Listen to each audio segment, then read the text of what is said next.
In today's episode, I explore my curiosity with journalism. Journalism traces back to ancient civilizations where the desire to document and communicate significant events, political developments, and community happenings evolved from just recording what's going on to a big business of what news gets told and what news doesn't. To unpack journalism, I asked Marquise Francis to join me. He's a young and super smart journalist who hails from the prestigious Syracuse University, worked for Yahoo News, and currently is a correspondent for NBC News. We talked about the definition of journalism, why truth matters in journalism, who gets to approve the stories that we all consume, and his take on NABJ's controversial decision to host President Donald Trump at their conference back in July 2024. So let's get into my curiosity.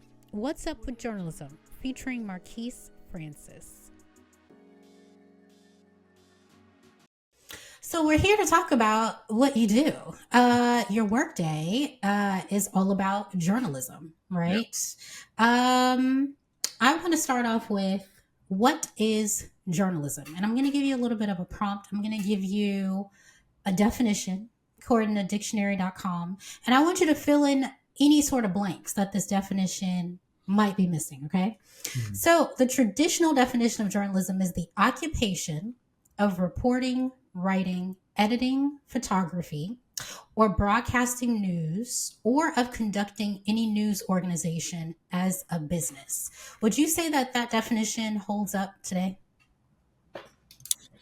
I would say, that's kind of like a corner of it, but I wouldn't say it's everything, right? I think even the fact of it needs to be a business doesn't fully encapsulate what journalism is. Whether I was getting paid to do this or not, I'm sure I would be on Twitter sharing things that I'm seeing, things that I'm feeling, insight analysis on what's happening, and that's journalism. And I would even argue citizen journalism or student journalism is what makes professional journalism as good as it is, right? When you have other people holding other people accountable. So when I think about the definition of journalism, I would say it's more of it's almost like it's both an action and an institution. Mm-hmm. But I think the main goal of journalism is to share information, to inform, to inform, to educate, to share insight, and just to be able to share information. When I think about journalism, there's the present day journalism, and then there's also the opportunity for journalism to inform us about our past, and hopefully it can also inform us about the future. And so journalism, anyone can be a journalist, anyone can be following through with journalism, but we all also can be held accountable. And I think where there's so much good in journalism and what journalism can do, there's also some dangerous parts of journalism. And I'm sure we'll talk about that a bit. But I think especially in the last few years, there's been a lot of bad actors who kind of put themselves and profit themselves as journalists, and they are not that, right? I do think another part of journalism is sharing truth and fact, which I think, was missing from that definition as well, because you can't just call yourself a journalist and you're just sharing your opinion. I don't really believe in even the word bias, because you can see something, I can see something, and we walk away with two different interpretations. I think journalism is a space where you have to be fair. You have to be fair, honest, and transparent. And so, yeah, I feel like I should have a better definition, like holistically, but it's a core tenet, action, and institution in which we're passing and sharing information that's based in truth, that's based in honesty, and that's based in fairness, that seeks to inform people about something. That's good. I do think it is a holistic definition because you touched on a lot of different areas in terms of journalism. You talked about citizen journalism, you talked about student journalism, and when I think of truth in journalism, I specifically think of a certain type of journalist. I think of investigative journalists or journalism. It's interesting that, and you did say truth a lot, which I was really, really surprised by. Why do you believe that journalists, I guess no matter what kind of journalist you are, why do they even need to incorporate truth? Why is that important? Um, well, I think we're kind of seeing we're seeing the dangers of journalism play out in this political cycle. I would say when I first got started in this journalism field, I ended up going to Syracuse University, studied broadcast and digital journalism. And so I got a good foundation on what journalism was. But of course, it wasn't until I had internships and actually got into the field that I felt comfortable navigating the space and just gaining expertise and insight about what goes into this.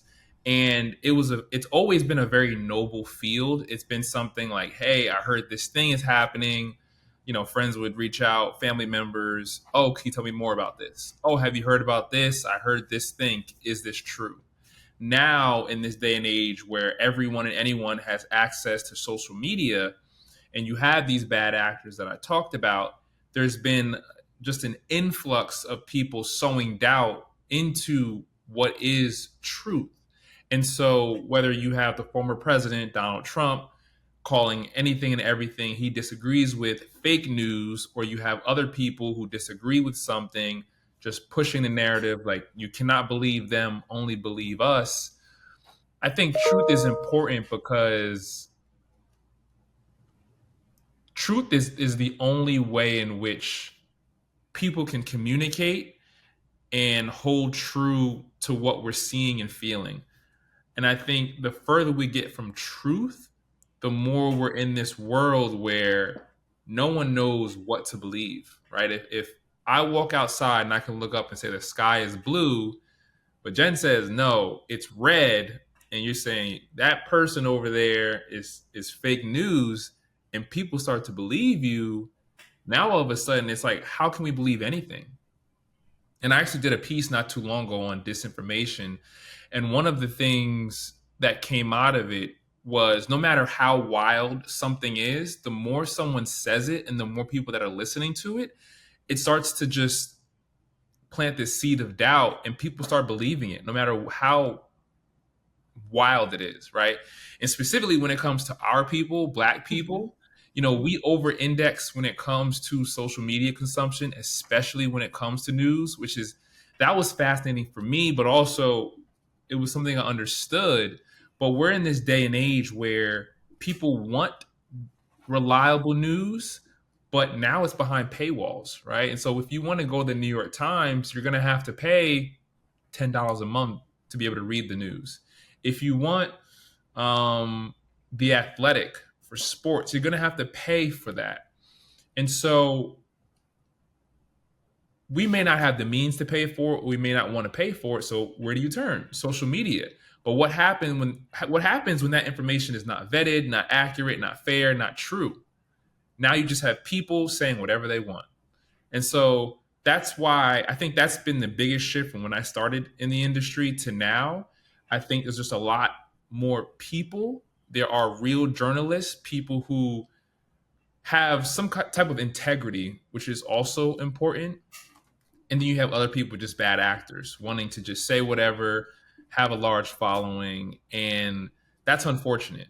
But I think ultimately, the good rise to the top, will last forever, whereas these bad actors will kind of fall away with time. But it is scary for a lot of people. I kind of like to think of myself as an optimist, so I look at the glass half full. But it is scary times. I think it's less now that I'm getting questions from family and friends like, "Hey, what is this?" It's like, "Oh, this is what I heard." And if they believe it, they believe it. It's not much I can do to convince them otherwise. So tell me about your start in journalism. So you went to Syracuse University. Shout out to Syracuse. A little anecdote. I got accepted into Syracuse University, into Newhouse. Decided not to go Oh man. because that campus and surrounding that campus, no, thank you. Okay, so shout out to them, but also, good lord, it is a premier journalism school. Um, what year did you go to school there? Your I 4 went to years. school in 2009 to 2013. So 2009 to 2013. I'm thinking about some of the more newsworthy stories at that time. Do you remember what they were and how they were Yeah, covered? well, I remember my senior year, um, Trayvon Martin was shot and killed, and there was a lot of protests going on all around the country. And it was my junior or senior year. I want to say senior, but possibly junior year. But I just recall so many different protests happening all over the country, including Syracuse University, and even different than protests happening now, there wasn't counter protests. There were just people speaking out, sharing their hurt, their frustration, and wanting to be heard. And it was a great opportunity for me, once again, as a student journalist, to flex my muscles and just have a real world opportunity to share what I was seeing. And so I was able to capture these protests on video, talk to people, interview them on camera, write up articles for the local publication we had on campus. And so I remember that because, once again, I'm 18, 19, 20 years old in college, and there was another teen. I forget exactly how old Trayvon was, but I'm pretty sure he was a few years younger than me. And so to see someone shot and killed um, for doing something that a lot of people like myself do, right? Maybe eating candy and wearing a hoodie, getting into an altercation with someone, and still to be able to cover it from a true lens, an honest lens, but also in some ways a personal lens, I think was one of my first moments where I recognized kind of the power and the opportunity I have as a journalist to kind of be in this space and to not shy away from me being a black man in this space, but kind of lean in. Um, and yeah, that's like the biggest moment that I recall in terms of news. It's just wild. I could not imagine being in school now compared to then, Mm-hmm. right? I Mm-hmm. mean, social Mm-hmm. media was just becoming a thing. Mm-hmm. Instagram, I remember, Mm-hmm. came out my senior year. Mm-hmm. And so if you got 30 likes on a post, it was like, whoa, you killing it. Twitter had been around for a couple of years, but it wasn't what it is today at all. Facebook was really where it was happening. And Mm-hmm. so you're getting news and information, but it was more so you're just living life. Whereas now I feel like a lot of people are getting more news and living less life and just looking at other people live life. And so it's a different time. I think every even protest at this point, there seems to be a counter protest, which is a whole nother thing. But yeah, it's just a fascinating time. I asked about the years that you were in school and about what, sort of story was the most newsworthy. And I'm glad that you brought up Trayvon because it brings me to another part of my curiosity with journalism. You touched on this earlier. We as Black people, as you said, over index on social media, especially now, because we culturally have a history of not being able to fully trust journalism. Okay. Now that's rooted in a lot of fact. When it comes to the ways in which our people are or were generally characterized, it was very negative. Mm-hmm. It always fed into lies and stereotypes about who we were. So, with you being a Black man between 2009 to 2013, reporting on Trayvon Martin, did you feel any sense of responsibility to cover that story in a way that would truthfully represent what was going on there? Yeah, I mean, I think it's funny the way you even put it. I've always thought, and I appreciate that point you brought up because I think journalism itself has evolved, right? I mean, I talked about it at the beginning, but in terms of two people can view the same thing and walk away with different interpretations, it's a field that is so drastically majority white and male that through history, that's been the lens that so much has been reported on, right? When we think about slavery or we think about the civil rights movement, it's been skewed through the lens of a white man. Mhm. And so, of course, you can only imagine how things have been covered and talked about and just disseminated through those lens. And so, the one thing I will say is this: I think sometimes in people's thirst to be the best journalist they can be, you study the greats, so to speak, and you can kind of adopt how they do things, how they write, what they do, whether you intend to do it or not. I was not that. I'm kind of coming into journalism um, almost blind in a sense, and I'm learning structure, how to make it write an article, make sure I have enough sources and things is like that. But I think when it specifically came to Trayvon Martin, um, I tried my best to just report on the facts that I knew. Who was he? What was his family? What happened? Who was George Zimmerman? What was the reaction? What has happened like this before? I think the biggest thing when it comes to Black people and the stories that I report on, I think it is super important to humanize them as much as possible. And I think it's something that we see oftentimes happens to a lot of other cultures and people, right? We know when white women go missing, there's this white women syndrome oftentimes, and they talk about how beautiful the white woman was, and oh my gosh, how could this happen? The same doesn't often go for Black women. We don't find out about who this Black woman was, what was her interests, and who cared about her. And so I think that's always something that I try to bring to pieces, like who is this person? How much they're loved, how much they're cared about, what their interests were.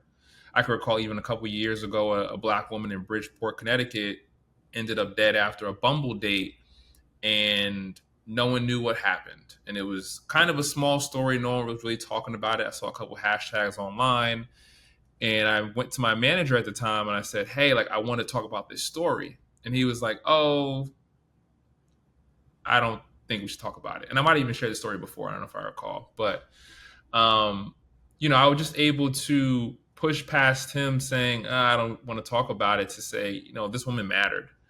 And talking to her family, talking to the lawyer for the family, and being able to put out that story in which at the time my manager said wasn't important, but it was important because that young woman mattered. And so I just take that mindset into probably every story I try to tell. Some I probably do better than others, but Black people matter just as much as anyone else. And whether they did something wrong or they were the victim of something that went wrong, I think it's super important to humanize our people.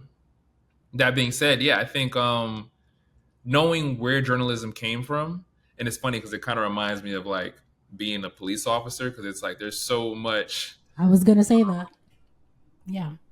There's a history of policing, and what did that come from? I wrote a piece on that, whether it evolved from slave catchers, right? Catching Black men, Black women who stepped out of line. And that evolved to law enforcement. And so knowing that, there's some people who join and say, hey, I'm going to change it. And they realize it's such a system that it's so ingrained. How can you change it? I think journalism is a bit different, whereas there's still just some white supremacist and racist underbelly, and some history there. I think because of social media, I think because of the just abundance of outlets, you do have a bit more room to share information more freely. And so I think for me, it's just all about being at a place where I know my voice is valued and that it's not stifled, but it's also given a megaphone to be able to do the work that I want to do.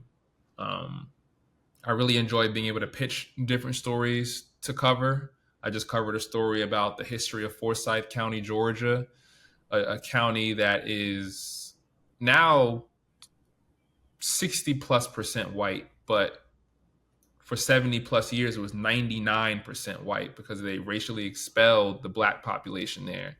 And kind of talking through the history of the county and how what happened then and what happens now.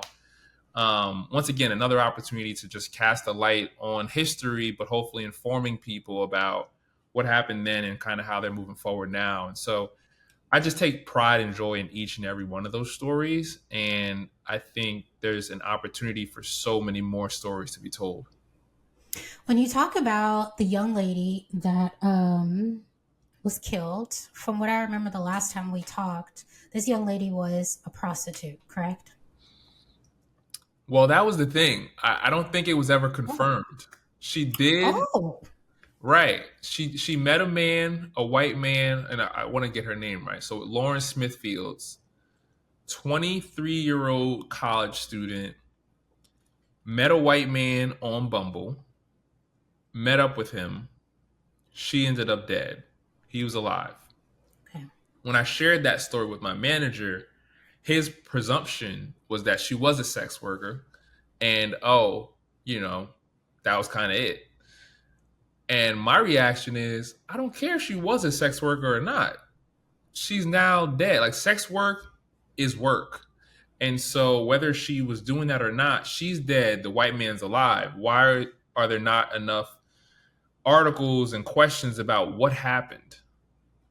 And so that was my takeaway from that. So when you talk about that young lady and the presumption of her being a prostitute, that's one. And then we talk about Trayvon Martin, who at the time that he passed, I just looked it up, or not passed, he was killed, was 17 years old. Unfortunately, there seems to be gatekeepers to stories, deciding what is news, who is news, what needs to be covered, what doesn't need to be covered, And what I'm hearing you say, which I really appreciate, is when you wrote these stories about that young lady and about Trayvon, particularly with Trayvon, you said you just wrote about who he was, about what happened, about people's reaction.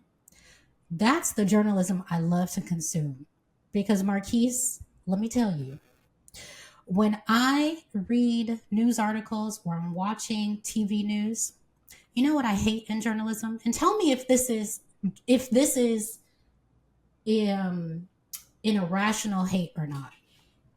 I don't like too many adjectives. Adjectives really bother me when it comes to reporting the news because I think adjectives try to paint a narrative that I don't need. All I need, as you said, again, going back to Trayvon, who he was, what happened, and the reactions. What are your thoughts about adjectives in journalism? Yeah, I mean, I think there's a place for them. I understand where you're coming from. There's always going to be different types of news stories, different types of ways in which people report. I think when it comes to a straight news of day story, there's probably not a lot of space for adjectives. This is what happened. This is what we know. This is what we're trying to figure out. Versus more of a profile, right? If I'm spending a day with Jen, I want to talk about how she wakes up and, writes in her journal and she stretches her arms. And, I may want to be a bit more descriptive. But I definitely can understand, once again, I think it's the fatigue of the news where people don't want to feel as though the news is pushing them in any one direction. They just want to know the facts and form their own opinion. But I do want to have a follow-up question to you. I mean, where do you consume your news? Putting aside your current employer and your former employer, we're not going to put them in here at all. I love to go on NPR. I find NPR to be the most objective. I have my issues with them, of course, but for the most part, Al Jazeera is number 2. And then number 3 is my mama. Okay. That's who got the news. Okay. So those where does your mom get her news? Is it Facebook? Listen, my mother she's in Chicago, okay? So she got all the Chicago news. Whatever's going on in Chicago is going on in the country. So my mother is a very civically engaged person. She has friends, political friends in Chicago. So she's just getting the lay of the land locally, which is a really good sort of beam of light nationally. So that's where she gets her news. Cool. Mm-hmm. Yeah, no, that's interesting. I think NPR, they do a great job with the news and having their tentacles all over the country. I think they're able to have a local lens, unlike a lot of places that maybe parachute people into different communities when things happen, which I know has been a complaint when it comes to a lot of these bigger shops, so to speak. For instance, like a CNN dropping into, I forgot what that Texas city was, but the Texas city where all the young kids were shot and killed in their classroom. I know CNN dropped in and a bunch of big major outlets did. And then when the story was gone a couple months later, they were out of there. And you still have a community that's devastated, that is still trying to pick up the pieces, so to speak. And so that's definitely a thing. But also, I also think it's really important to get your news from different sources as well. And I think that's something that people don't talk enough about. I think even when it comes to politics, for instance, it's good to look at what NBC or MSNBC are doing. Look at what Fox is doing, right? And I think what happens is sometimes people don't really have their own kind of North Star made up in themselves. And I feel as though sometimes they're looking and reading the news to kind of inform their own opinions. And then things get a little wonky. But I feel as though if you have strong values, if you know where you stand on issues of reproduction rights and social issues, I think you can kind of suss out, okay, this is something that I feel like is fair and informative versus, okay, this ain't it. And I think if you don't have all those things kind of worked out, then you can kind of go down a rabbit hole of just believing anything and everything. And that's unfortunate. And the truth is, once again, as journalists, we should still give people truth, transparency, and fairness, but too often that just doesn't happen, unfortunately. Truth, transparency, and what was the third one? Fairness. Yeah. Here we go. I'm taking you somewhere based on that beautiful description. Trump, as we know, former President Donald Trump appeared before a panel of journalists from the National Association of Black Journalists on July 31st.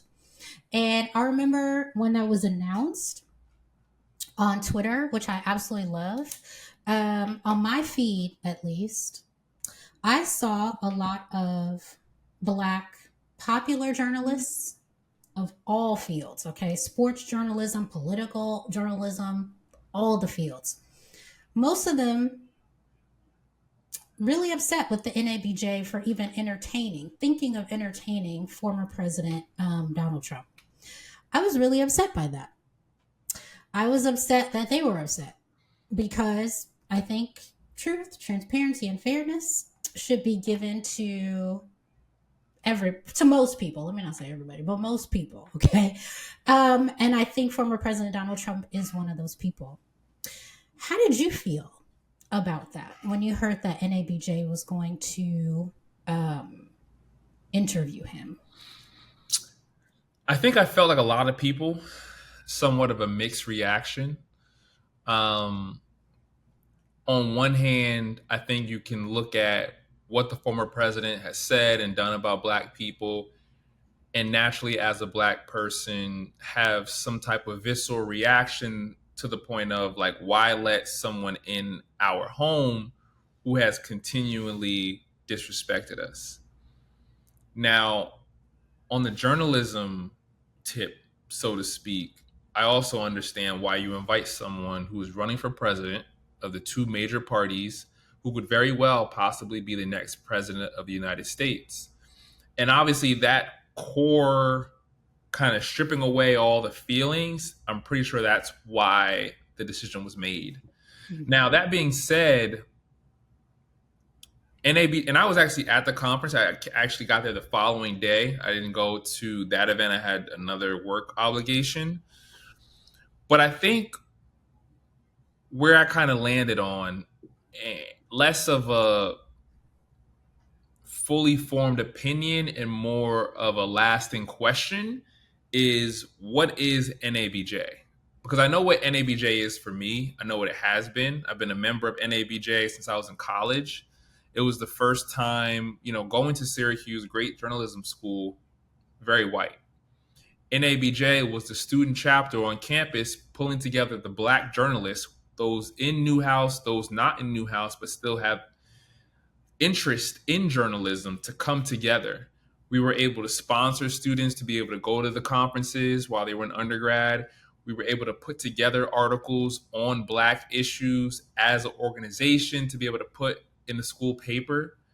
That's what I know NABJ as: a safe space, an organization, a group, a family.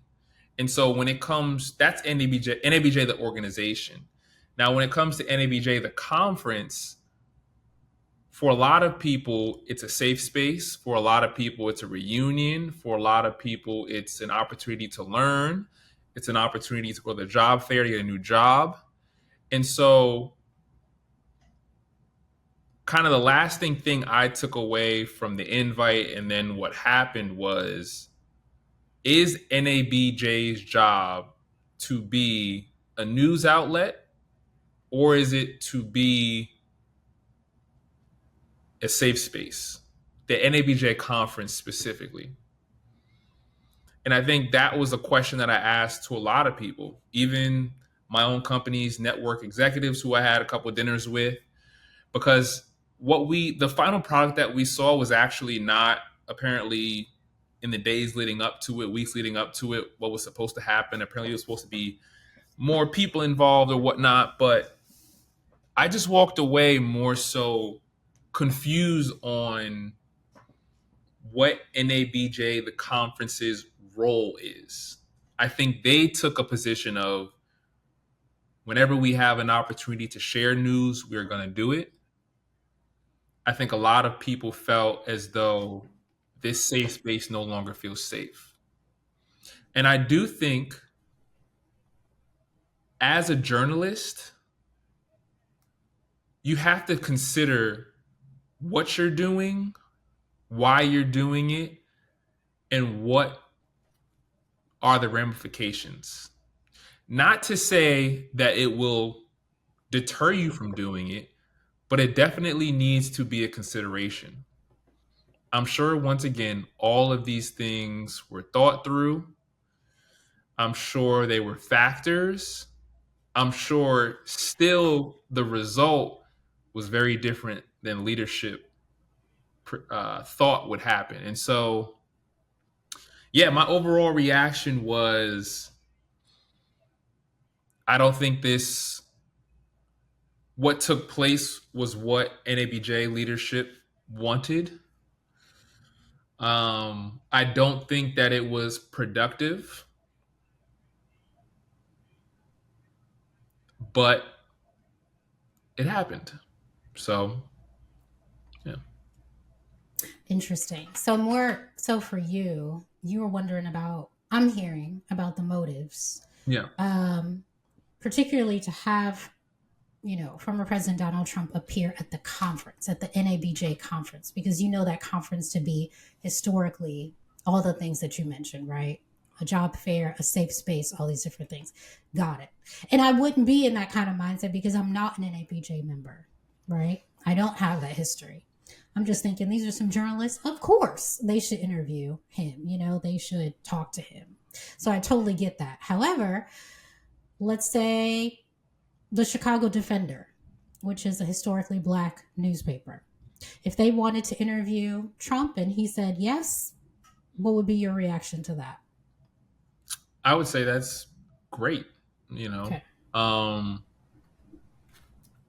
And once again, like I think there's just so much context to the invite and what happened as well. Mm-hmm. So NABJ, the conference, historically every 4 years has invited former presidents or presidential candidates.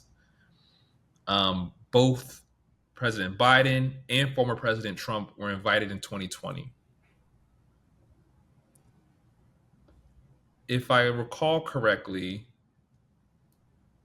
maybe they both turned it down the last one. Don't quote me on that. They also both were invited 2016, or at least Hillary Clinton. Let me not get this wrong.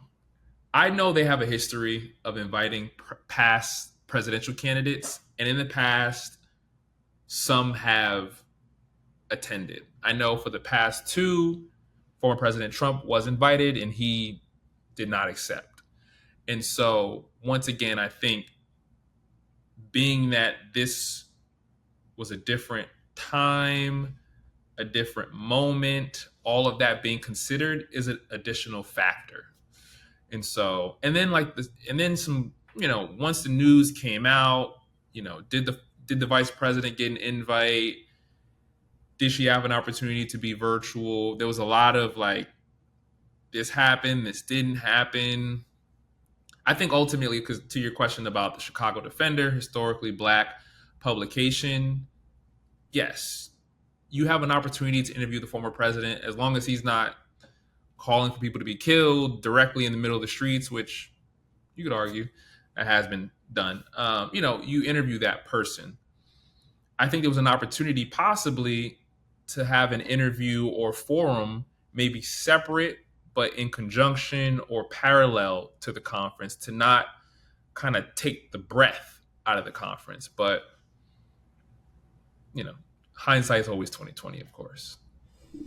This makes me think about back in the day. I used to watch old like Oprah shows, or like who else? Oprah, and there was like another person where they would invite, was it Jenny Jones? Lord God, I am old, okay? Jenny Jones. Okay, so did Jenny Jones, anyway. So sometimes these talk shows would bring on like KKK members, and like talk to them, try to reason with them, and bring like a black person on stage and like have a little confrontation. And I remember Oprah talked about how I think she did a show like that once or something like that. And she said she'll never do it again because she just believes there's no convincing them. There's no arguing with them. So when it comes to journalism, are there certain people or subjects that journalists or journalism should never entertain?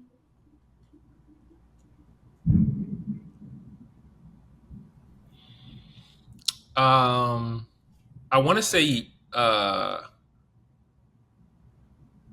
it just depends on your platform, right? And once again, I think Mm-hmm. taking into consideration what is the goal, who am I talking to, why am I talking to them, and like what impact will this have, needs to be taken into consideration, right? If you have someone that every time you talk to them, they do not share anything truthful, Hmm. and yet they have a large influence, is there a, why are you interviewing them on, let's just say, 60 minutes? Is there any benefit to that? I think a lot of people would probably say no. Now, should that deter someone else from interviewing them, possibly on a podcast or whatnot? No, right? We live in a country in which we have free speech. You can talk, they can have their own platform. But I do feel as though there needs to be rhyme or reason to why you're talking to someone. And if there's nothing positive or truthful that is consistently coming out of someone, you need to question if you should or should not have that, right? And then once again, it's a question. I think every time it goes through a lens. I'll never say there's any kind of one size fits all decision or lens, but I think it needs to happen every time. Um, I've with my former job, I have been to several former President Trump rallies, and so I think for someone to make up in their mind, this is who the former president is, and this is all of his followers, would be naive, would be wrong, and would be short-sighted, right? Because there's so many different kinds of people who are going to these events. There's different reasons why they're going. And so it's important to share that, right? I don't think now if you're only sharing that, you're missing, okay, how do other people feel? People who support someone else or people who don't support anyone at all. And so I just think there needs to be a reason for why you're doing what you're doing. I do think people who, once again, are dishonest and seem to be just only lifting up their own profile and not actually saying anything, I question the need to interview them. And this is why the word noble is such a good adjective for journalism, which you brought up earlier, because it really is a noble profession. And I'm hearing that journalists have a responsibility to report information, yes, truthfully, but again, not irresponsibly. For example, you could be at a Trump rally. Let me not even say that. Let me throw that narrative away. You could be just somewhere where somebody is really hostile, okay? They're cussing up a storm, okay? Cussing. Now, would you want to necessarily and if we're talking about TV, put that person on the news? They're just cussing, okay? No, you don't want to do that because you know that you have a responsibility as a journalist to not put that on television, right? There are people watching. There's a certain narrative that you don't want to project, So again, I'm just hearing responsibility, which is amazing. Lastly, we have a few minutes. I got this practice from you, Marquise. So every time that I end an interview with somebody, I always ask them, is there anything you would like to add? And you're the one that gave me that. So thank you. So I'm going to offer that to you right now. Is there anything you would like to add about journalism? Well, I appreciate that. And I can't even take credit. I forgot who I got it from, but I think it might have been someone mentioned Katie Couric used to do that back in the day.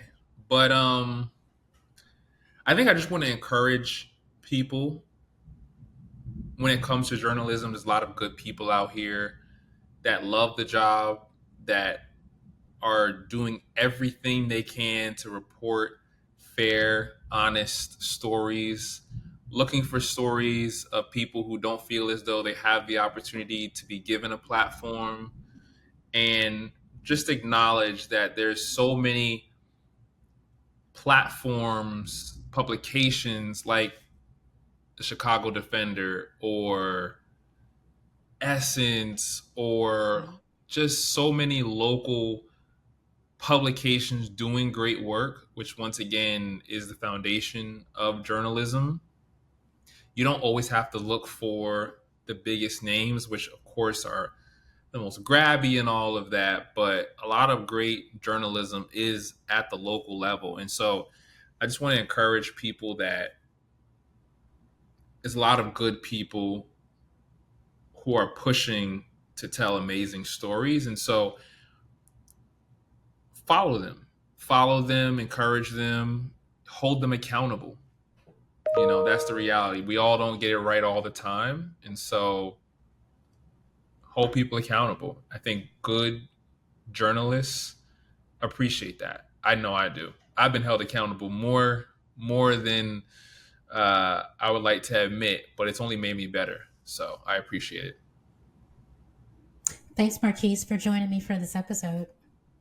Thank you. Thank you so much for having me. I didn't even, honestly, the time kind of flew by. And I appreciate you just in your questions and the care. I can tell you really care about obviously this platform, but also you're genuinely curious about journalism and all the topics we talk about. So just thank you for having me and taking the time. I really appreciate it. Thank you so much to our guests for joining me, and thank you for listening. This episode was edited by Edonis Bacaj, hosted and executive produced by me, Jennifer Brown, produced by Latrice, Lauve, and distributed by BlakOWND Productions. I hope you'll join me again on another episode. The Curiosity Podcast is a safe space to not only explore my curiosity of all the things, but yours as well. And together, we get to dig a little deeper as to why that curiosity exists in the first place.